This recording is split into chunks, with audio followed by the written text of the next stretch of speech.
My biggest deer came on a day where my dad and I are hunting. It's the middle of the rut. Bucks are chasing. It's an awesome time to be in the woods or in the field. And so we're hunting, and we notice a pattern where we have this stand where we'd had a lot of success previously. You know, I'd killed several bucks from this same spot on this farm. We noticed a pattern this certain year that the bucks and all the deer were crossing the pasture in a completely different area than we had ever seen before. So they weren't giving us any sort of opportunity to really see what was going on over the hill. And so we decide after the morning hunt that we're gonna come back around midday.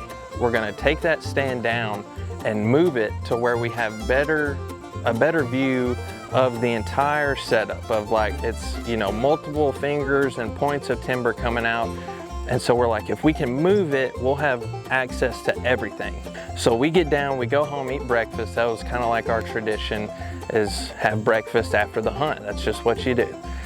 We have breakfast, we're like, all right, let's go. We'll move that stand, we'll get it all set, and then we'll just climb in and we can hunt, you know, pretty much the rest of the afternoon at that point. So we go back, we hop on the buggy, we're going to move this stand, and there's part of me that's just like, you know, it's rifle season.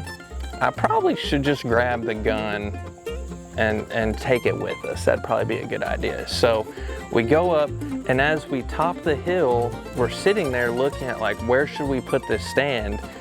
And in the exact spot where we knew these deer have been crossing, a doe pops out of the timber.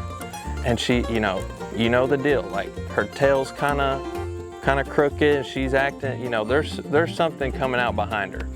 And so we're like, man, wouldn't it be, I mean, it would just be awesome to see one of those really nice bucks that we've been seeing come out behind her. And lo and behold, what pops out but this beautiful 8-pointer, and he's worn down. You can tell that we've gotten him up out of their bed. I mean, you can just, his tongue's hanging out, and I'm like, oh my gosh, like, what are we gonna do? Like, we're in the wide open, we're right next to the buggy, like, what do we do? And I'm probably 15 years old, and I'm trying to freehand this 7mm Magnum rifle, standing in the wide open.